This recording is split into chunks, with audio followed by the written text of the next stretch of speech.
Obrigado, amigo, por ter desvendado o dom de saber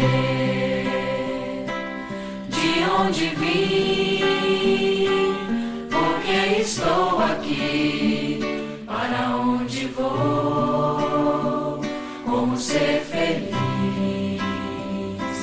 como encontrar Jesus.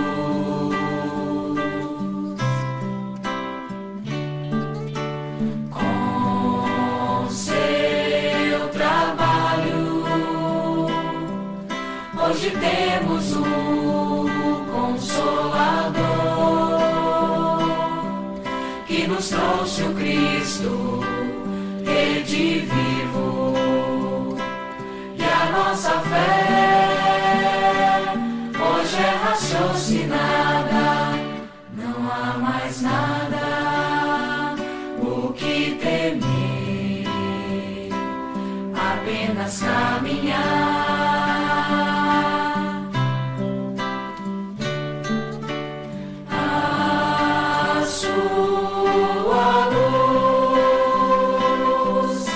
Brilhar na terra, porque a verdade encerra, e assim digo Kardec, obrigado pelo Espiritismo, por ter renunciado, pelo Espiritismo e a vida dedicado ao Espiritismo.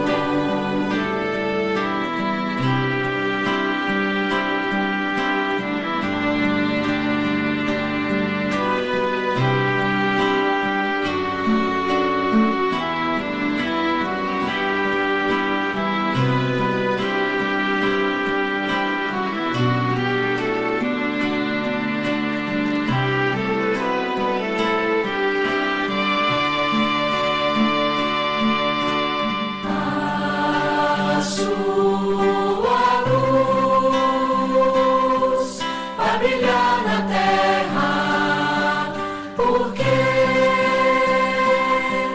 a verdade encerra, e assim digo Kardec, obrigado pelo Espiritismo, por ter renunciado, pelo Espiritismo e a vida dedicado ao Espiritismo. Ao Espiritismo.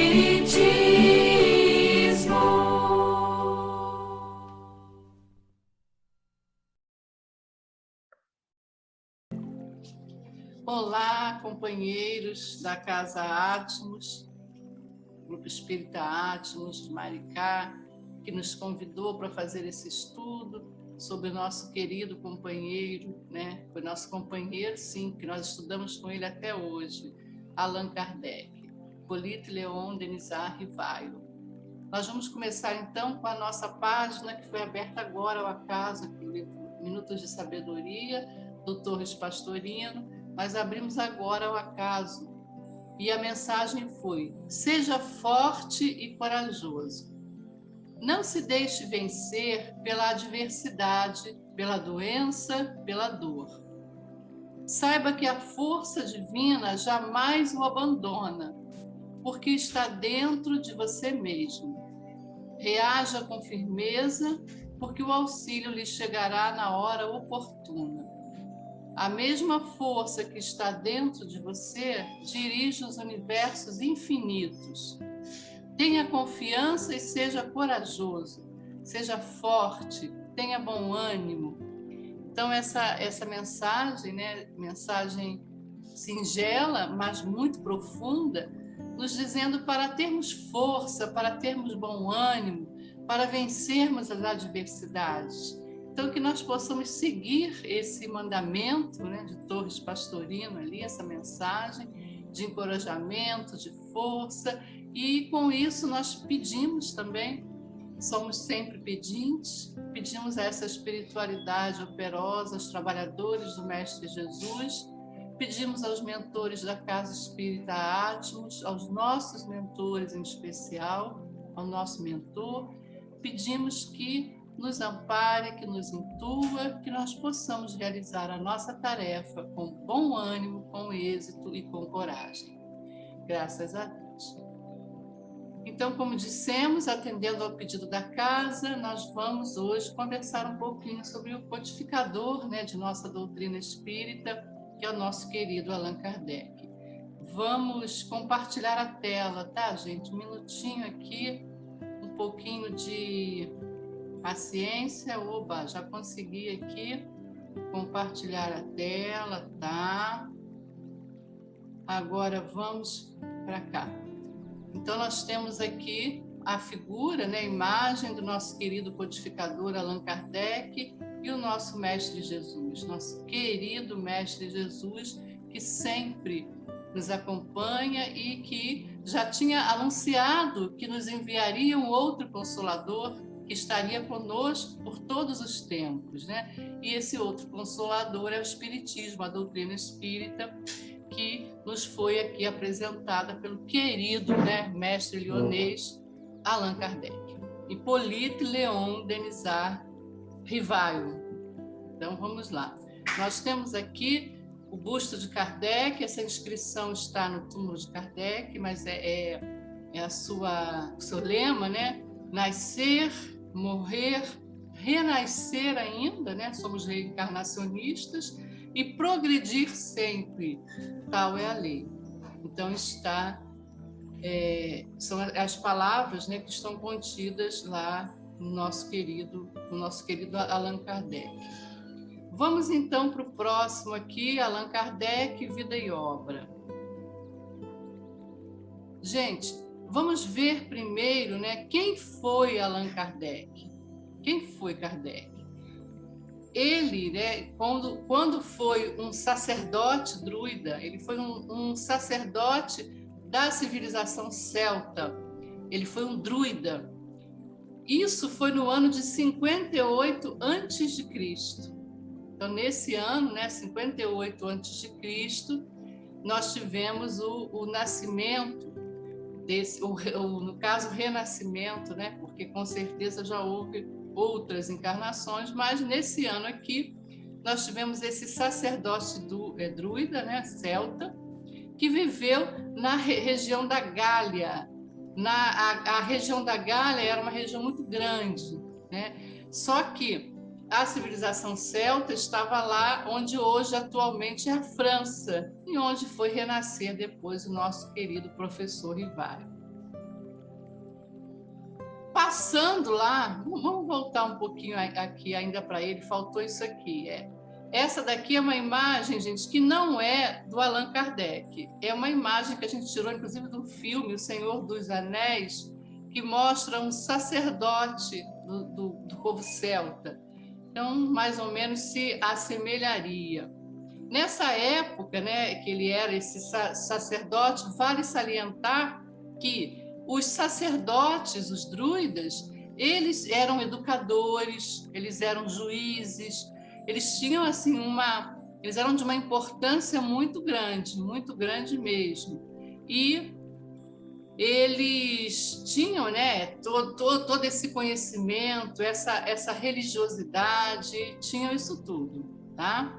E junto com Allan Kardec druida, havia umas fadas. As fadas, chamadas fadas, na verdade, eram também médiuns, né? Eram as sacerdotisas, elas eram médiuns.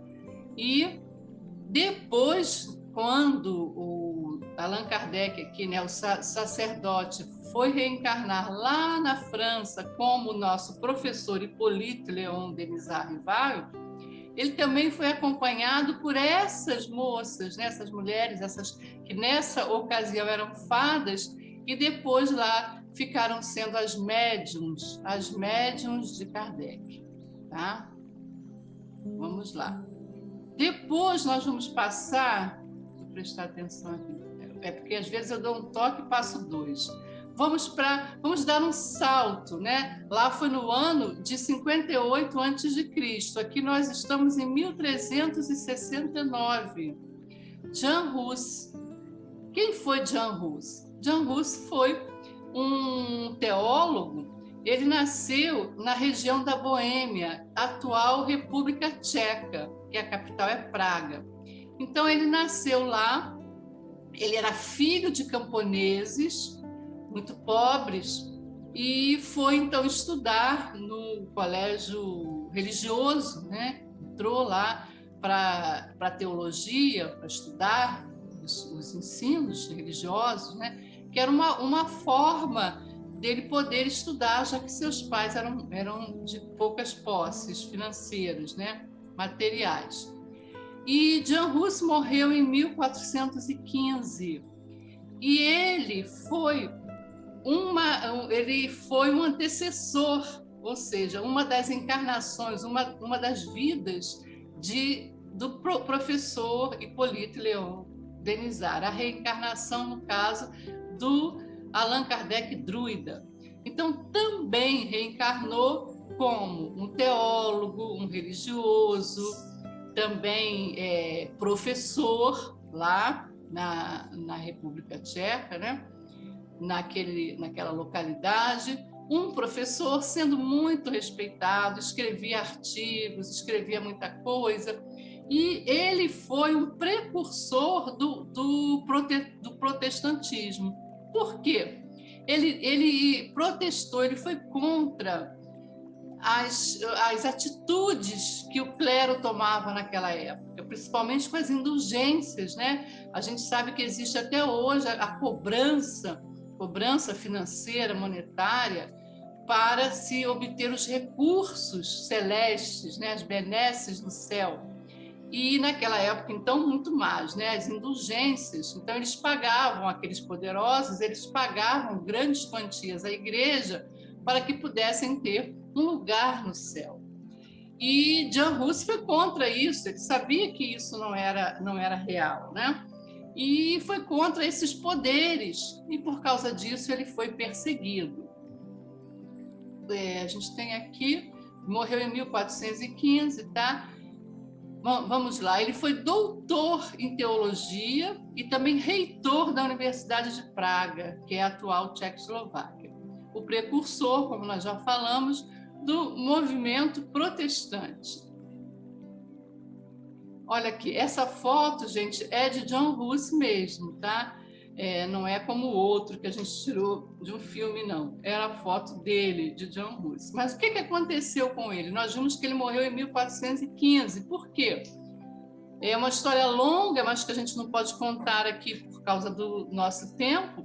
Mas, como dissemos, ele foi contra aquelas atitudes daqueles bispos, do clero da época. E, é claro, incomodava e começou a ser perseguido. E foi condenado pela Inquisição, né? Foi condenado à fogueira como herege. Os hereges eram condenados. Então, ele foi condenado como herege. E, quando ele estava na fogueira, ele disse a seguinte frase: hoje assais um pato. E aí vamos voltar um pouquinho para explicar. Porque Rus significava, né, naquele idioma, pato ou ganso.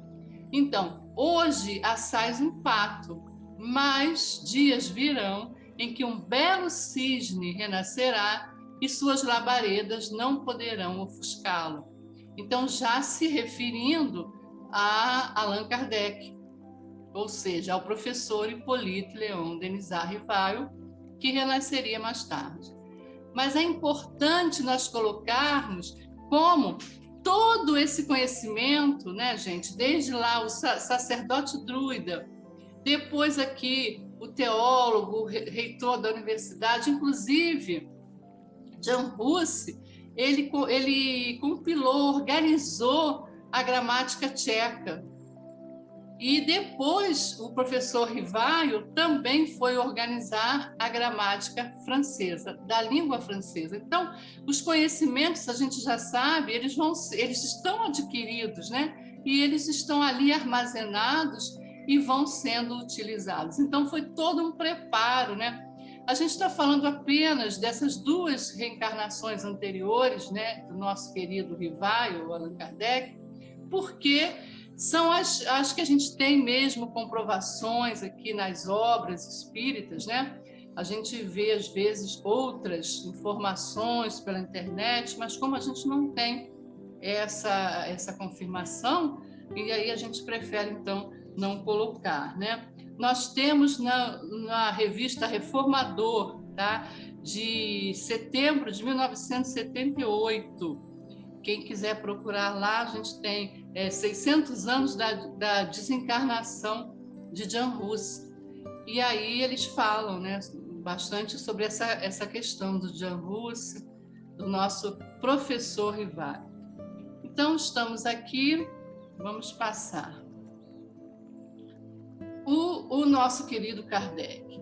Mas antes de nós falarmos do Hippolyte Léon Denisard Rivaio, nós também vamos falar de um artigo que está no Reformador também, em que o Humberto de Campos, né, o irmão X, ele relata uma reunião que aconteceu no plano espiritual. E essa reunião aconteceu na passagem de século, né? De 1799 a 1800. Então, naquela noite da passagem, né, de ano, no caso, um ano novo, houve uma reunião na espiritualidade, convocada pelo próprio Mestre Jesus, e nessa reunião estavam presentes os espíritos, né? Platão, Sócrates, vários outros, inclusive estava presente também o Allan Kardec druida, com aquela roupa, né, a indumentária dele, quando foi o Allan Kardec. E a gente também tem esse relato de que Napoleão Bonaparte, na época encarnado ainda, mas ele em desdobramento também compareceu a essa reunião. O espírito de Joana d'Arc também. E eles, então, se reuniram e foi apresentada ali a vinda do professor Rivaio. E nos conta Humberto de Campos que o sacerdote druida, o Allan Kardec, ele estava com uma tiara brilhante, reluzente, uma túnica reluzente, muito iluminada, tá? Então, nasce em Lyon, na França, em 1804, o Dr. Rivaio, né? O professor Rivaio, que mais tarde foi conhecido como Allan Kardec. Nós vamos ver como é que isso se deu. Está aqui o busto de Kardec, né? Tá. 1814, gente, olha só. Então, acabamos de ver agora que o nascimento de Kardec foi em 1804. Aqui, em 1814, quanto tempo se passou, então? De 1804 a 1814, 10 anos, não é isso? Então tá, 10 anos. Kardec foi para a Suíça estudar no Instituto Pestalozzi, na cidade de Yverdon. Lá aprendeu o método da observação. Gente, isso aqui foi fundamental para Kardec, né? Ele foi estudar no Instituto Pestalozzi. A gente tem aqui a foto, a imagem. Não, esse aqui é a imagem do próprio Pestalozzi, tá? A foto dele, né? O grande professor de Kardec. Não, passou. Eu tinha uma foto da... aqui. É que eu dou um toque, às vezes passa duas coisas, gente, desculpa. Aqui é a foto, a imagem do Instituto Pestalozzi, né? Lá na Suíça. Então, Kardec veio estudar aqui e aprendeu o método da observação, um método científico. E isso fez uma grande diferença. Isso foi de vital importância para os estudos de Kardec, para que ele pudesse codificar a nossa doutrina. Por quê? A gente conhece já a história das mesas girantes, né, de como o Espiritismo chegou até Kardec, e esse método de observar, de detalhar, de analisar, isso tudo que ele aprendeu lá no Instituto foi realmente de grande importância para que ele pudesse analisar os fatos, observar com calma, verificar um a um, até chegar. Inclusive, gente, nós temos o Livro dos Espíritos, 1857, que foi o marco, né, o início da nossa doutrina. E aí, no Livro dos Espíritos, a gente vê isso bem claro, esse encadeamento lógico que o Rivaio aprendeu, né, que o Hippolyte Rivaio aprendeu aqui no Instituto Pestalozzi. Por quê? As perguntas feitas aos espíritos, elas eram perguntas de suma inteligência, com um encadeamento lógico perfeito. Por quê? De acordo com as perguntas é que vinham as respostas. E se as perguntas não fossem inteligentes, não fossem encadeadas, as respostas não teriam o mesmo efeito, né? Então está aqui esse aprendizado, e com isso a gente fala também, e vamos ver aqui mais para frente um pouco, a grande importância da educação, né, gente? A educação, o método de ensino, a boa educação formal, não só a educação moral, claro, essa a gente sabe mesmo, é fundamental, e o professor Rivaio teve também essa educação moral aqui, mas a educação intelectual, ela é uma necessidade. Infelizmente, nos nossos dias, principalmente aqui no nosso país, né, e muitos outros, mas aqui a gente está falando em especial do nosso, e essa situação no nosso país é mais agravante ainda. Com a pandemia, então, nem se fala, né? A nossa educação, ela é relegada muito a segundo plano. Então, nós temos essas grandes dificuldades aqui, a falha, né? A grande falha da nossa educação. E aí mostrando a importância de uma educação da observação, uma educação bem estruturada, né? Aqui sim a foto do Pestalozzi, professor de Allan Kardec, né, do Rivaio. Aí vamos dar um salto, já estamos aqui em 1822. Então, se Kardec nasceu em 1804, 1822, ele estava com quantos anos? Né? Vamos lá, 1804, 5, 6, 7, 8, 9, 10, 11, 12, né? Vamos lá. Então, vamos contar aí, vocês que vão me dizer quantos anos estava Kardec. Não vou falar, não, é só fazer a conta, tá? 1822, para quem nasceu em 1804. Ele muda-se para Paris e se torna, então, um professor escritor. Ele já tinha se formado lá no Instituto Pestalozzi, né? Já tinha aprendido tudo, e ele se torna um professor, um escritor, e trabalha na composição da gramática francesa, como a gente já falou, porque também Jean Rousse lá já tinha trabalhado na gramática tcheca, né? Então já estava lá. Aí nós vamos dar mais um salto para 1932, ou seja, 10 anos depois, vocês vão aí calculando as idades, né? A idade. Ele se casa com Amélie, que é uma professora e uma artista plástica. Volta, eu tinha que ter a foto aqui. Dou um toque, gente, aí passa várias coisas. É aqui que eu quero mostrar, olha, o professor Rivaio com a sua querida Amélie, que teve um papel fundamental, gente, um papel importantíssimo na vida de Kardec, né? Ela era professora, artista plástica, auxiliava demais Kardec.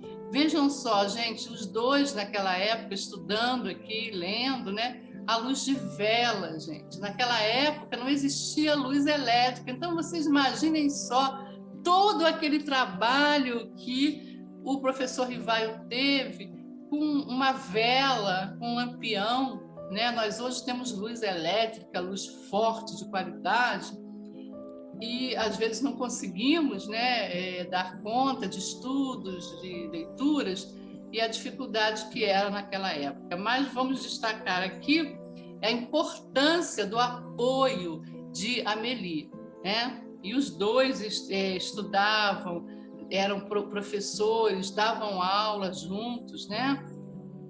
Tá. 1835, então ele se casou em 32, aqui 35. Como pedagogo, o jovem Rivaio dedica-se à luta para uma maior democratização do ensino público. Vamos parar aqui um pouquinho, gente. Ele mantém um curso gratuito para alunos carentes por 5 anos. Mas vamos ver, gente. Pedagogo que era, educador que era, ele se dedicou à luta para que o ensino público, que era de boa qualidade, o ensino público era de excelente qualidade naquela época lá, só que era um ensino destinado mais à classe alta, à classe mais abastada, né? Os pobres realmente não tinham acesso àquele estudo de qualidade.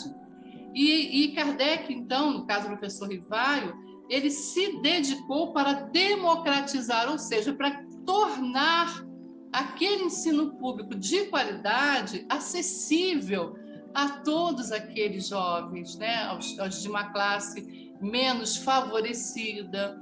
Então, a gente traz aqui para os nossos dias de hoje, né, gente, a importância de que também os nossos jovens em classes menos abastadas também tenham acesso ao ensino de qualidade. As universidades públicas que estão aí de excelente qualidade, mas que muitas vezes os nossos jovens também não têm condições de entrar, de estudar. Graças a Deus, agora a gente já tem as cotas, tem um monte de coisa, mas mesmo assim ainda é difícil. Então, vamos lembrar aqui de todo o trabalho do professor Rivaio para dar a esses jovens carentes um ensino de qualidade e que os nossos jovens também carentes de hoje possam ter esse mesmo ensino de qualidade. E para isso, não só o professor Rivaio como a Amélie, né, os dois juntos, eles mantêm por 5 anos um curso gratuito para alunos carentes, para que esses alunos carentes conseguissem ter acesso a esse ensino público, né, aos cursos superiores, aos cursos intermediários, que seria o ensino médio de hoje, as universidades, essas coisas, né? Vamos lá, seguindo. Uma das frases de Kardec, né, gente, do professor Rivaio, ele tem muitas, mas uma das frases dele, a educação, se bem compreendida, é a chave do progresso moral. Está aqui, Allan Kardec. 1855, já demos um salto aqui, né? Após ouvir falar das mesas girantes, através de Fortier, Kardec passa a estudar o fenômeno, que a gente não tem como, gente, contar aqui, detalhar, senão a gente ia ficar horas, né, sobre cada questão dessa, mas quem tem ainda dúvidas, quem ainda não conhece bem a história, é fácil, né, é fácil estudar sobre isso, né? Então, vamos procurar com mais detalhes. Na própria internet a gente consegue, nas obras também, né? As mesas girantes, que eram aquelas mesas que giravam, né? Que giravam, os espíritos se manifestando naquela época, com aquele, fazendo, né? Aquele fenômeno, né? Na verdade, era um fenômeno, e fazendo aquele barulho todo, aquela coisa toda, para chamar a atenção, porque naquela época, como dissemos, era novidade, aquilo estava sendo lançado naquela época. Então, havia grande necessidade do fenômeno. E vale lembrar que nos dias de hoje, gente, quanto tempo já se passou, né? Muito tempo depois, nós agora já estamos mais evoluídos, já estamos em outro nível, não precisamos mais tanto, né, desses fenômenos, dessas comprovações. Agora, nós já estamos numa fase mais evoluída, tá? Olha aqui uma foto das mesas girantes, gente, aquela alta sociedade francesa, né, que usava aquilo como um divertimento, como uma distração, sem grandes interesses filosóficos ou religiosos, nada, era um divertimento a mais. E é claro, aí vem o professor Rivaio percebendo que aí vem o estudo que ele teve lá no Instituto Pestalozzi, né? Todo o ensino dele, aquele método científico, aquele método de observação, em que ele viu o seguinte: não é possível, as mesas não podem girar. Mesa é um objeto inanimado, né? Então ele não tem alma, ele não pode se mover. Alguma força, alguma outra força aí oculta faz com que as mesas girem. E aí, em 1856, um ano depois, né, Kardec passa a frequentar reuniões espíritas. E aí vem a Sociedade Espírita, que Kardec começou a frequentar, né, a Sociedade Espírita Parisiense. Sua missão e seu guia espiritual são revelados, né? O Espírito de Verdade, que acompanhava Kardec, e a sua missão e o seu guia. Gente, nessa ocasião aqui, foi revelado então a Kardec que ele havia sido o sacerdote druida lá, né, da civilização celta que nós vimos, né? Então foi revelado a ele, foi revelado o seu guia espiritual, a sua missão, né, que ele tinha essa missão da codificação. Então, a partir daí, tudo muda para Kardec, quer dizer, para o professor Hippolyte Léon Denisard Rivaio, porque até então ele era o professor Rivaio, e era um professor, ele era um escritor, um educador muito conceituado, né? As suas obras eram muito conceituadas. E quando ele começa a estudar e a revelar, né, fazer essas revelações, depois de virar o livro dos Espíritos, né, ele passa a ser condenado por aquela sociedade elitista, né, e por aqueles teóricos todos, né? Então ele passa a ser criticado, porque ele começa a mostrar um lado espiritual que até então era desconhecido. Vamos lá. Em 1857, 18 de abril de 1857, o Livro dos Espíritos é apresentado. Então começa aí o nosso querido Rivaio, né, a trabalhar. Mostrando, a trabalhar não, ele já trabalhava antes, mas a mostrar esse trabalho. E aí, gente, o professor Rivaio, como eu estava dizendo, ele já era muito conceituado e ele não queria que o seu conceito como professor, né, todo aquele nome que ele já tinha, influenciasse nessa obra. Então, como ele obteve a revelação de que ele havia sido o Allan Kardec, sacerdote druida, ele usou esse pseudônimo. Então, daí veio o pseudônimo, né, que ele usou de Allan Kardec. Aí nasceu o Allan Kardec nessa época aqui, né? E utilizando-se daquele nome que ele tinha naquela ocasião. Então, ele passou a escrever assinando como Allan Kardec. Vamos lá. O Livro dos Espíritos aqui, gente. A edição, tá? Vamos lá. Em 1858, a Revista Espírita é lançada e Kardec passa a trabalhar de noite. Aí, gente, realmente, olha, Kardec teve que trabalhar muito, muito, né?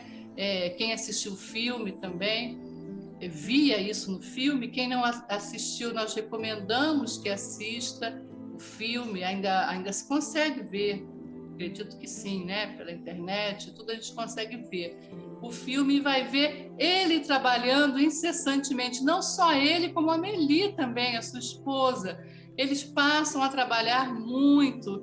Kardec recebe todas aquelas correspondências de diversos centros espíritas, né, já com mensagens, e trabalha muito, trabalha de noite, com isso a sua saúde também foi sendo abalada, né, devido a esses trabalhos todos. Olha aqui a Revista Espírita, a capa lá da época, né? 1861 ele lança o Livro dos Médiuns. E nisso aqui, gente, tem a realização do Auto de Fé de Barcelona. A gente vai falar um pouquinho sobre isso aqui. O Auto de Fé de Barcelona, olha. Livro dos Médiuns, tá. O que aconteceu no Auto de Fé de Barcelona? Vamos voltar um pouquinho, depois a gente lê aqui. O Livro dos Médiuns, então, sendo lançado, e Kardec envia para a Espanha uma grande quantidade de livros, não só do Livro dos Médiuns, mas do Livro dos Espíritos e Revista Espírita.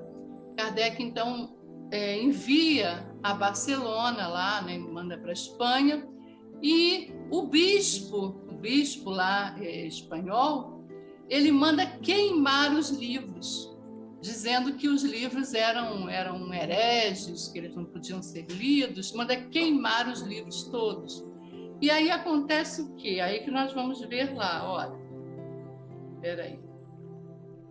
Não, eu dou um toque aqui, gente, aí pula tudo, ó. 28 aqui. Olha o Auto de Fé de Barcelona aqui.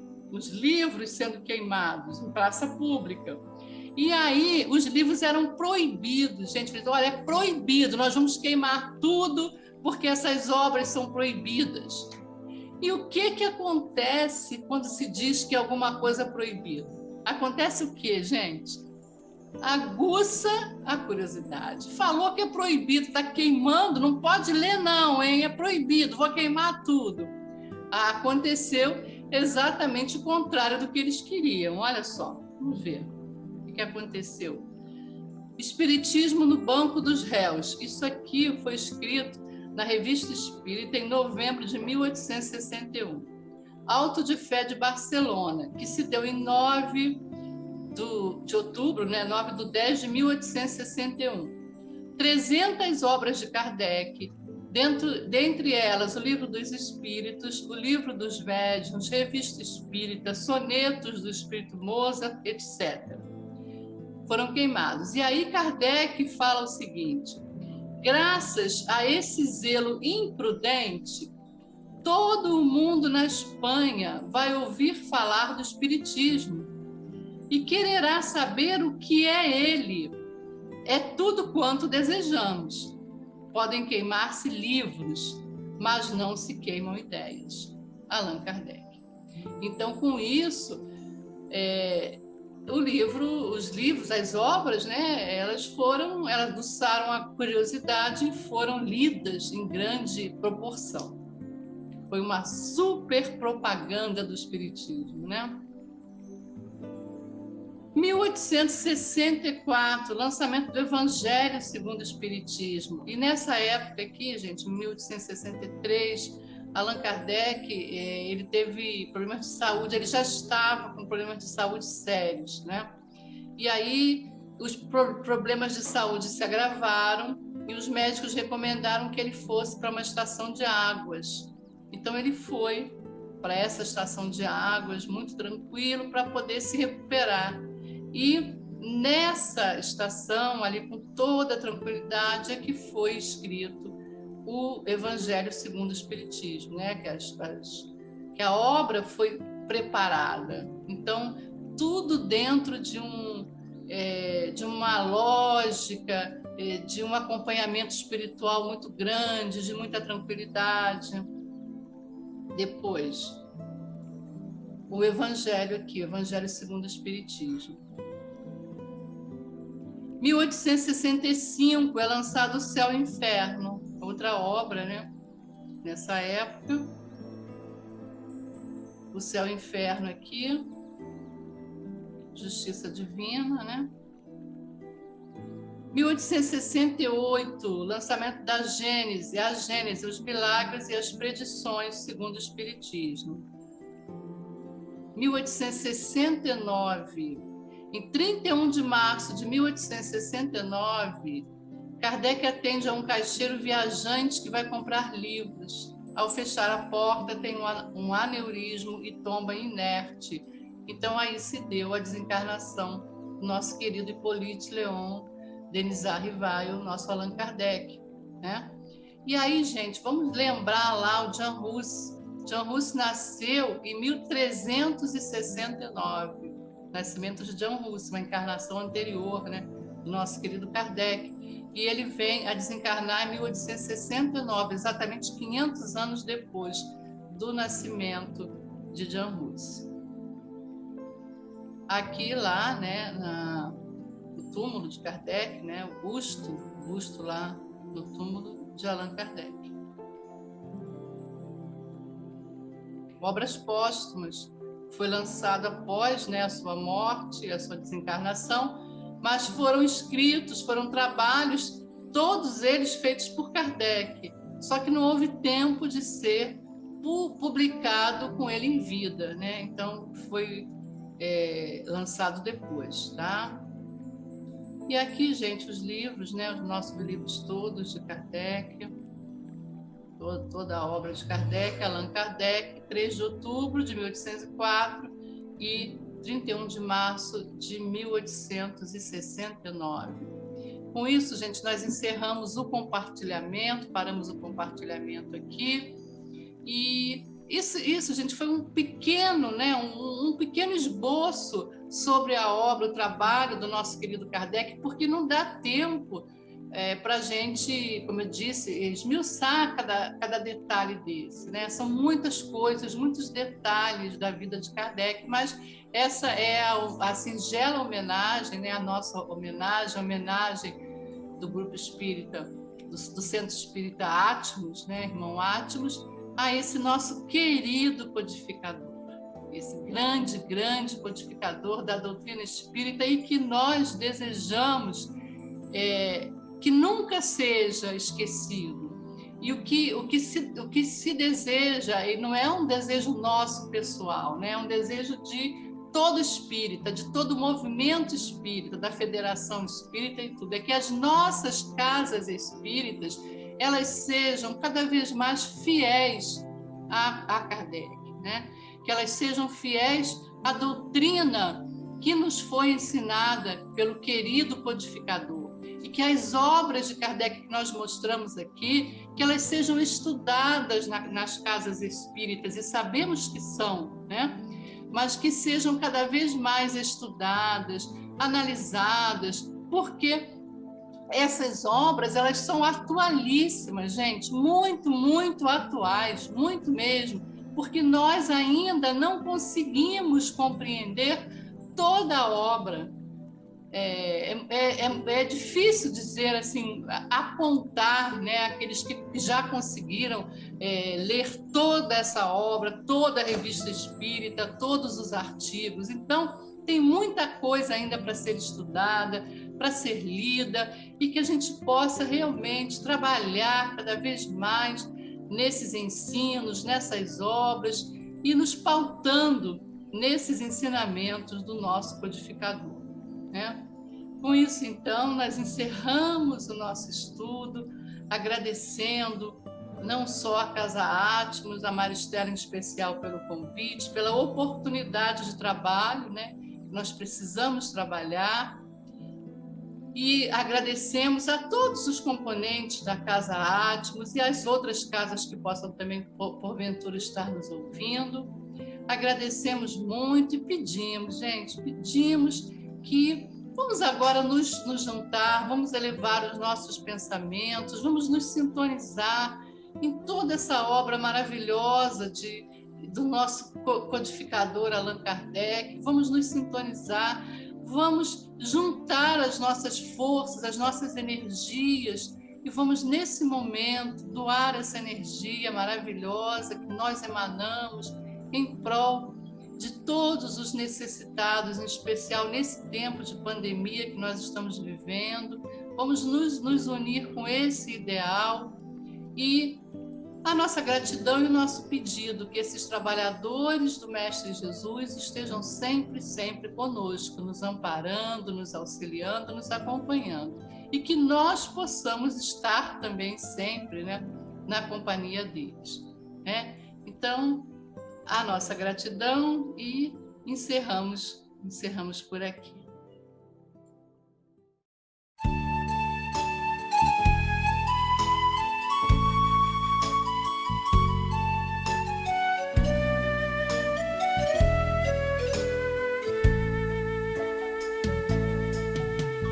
Passe a transfusão de energia, alterando o campo celular. Faça uma prece ao receber. Esta bênção serve para curar. Socorro fraterno de irmão. Jesus também pôs as mãos, curava de longe sem sequer tocar, doava energia e bem-estar. Passe é fluido e é salutar, energia vivaz. Para o carente se equilibrar, remédio eficaz.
Passe a transfusão de energia,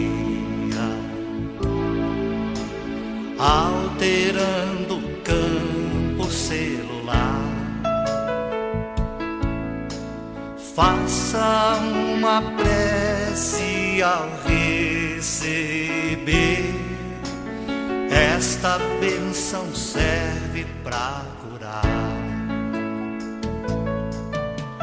Socorro fraterno de irmão. Jesus também pôs as mãos,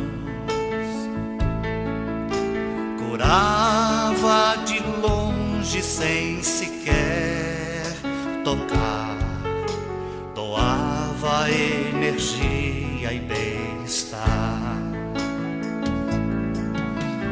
Passe é fluido e é salutar, energia vivaz. Para o carente se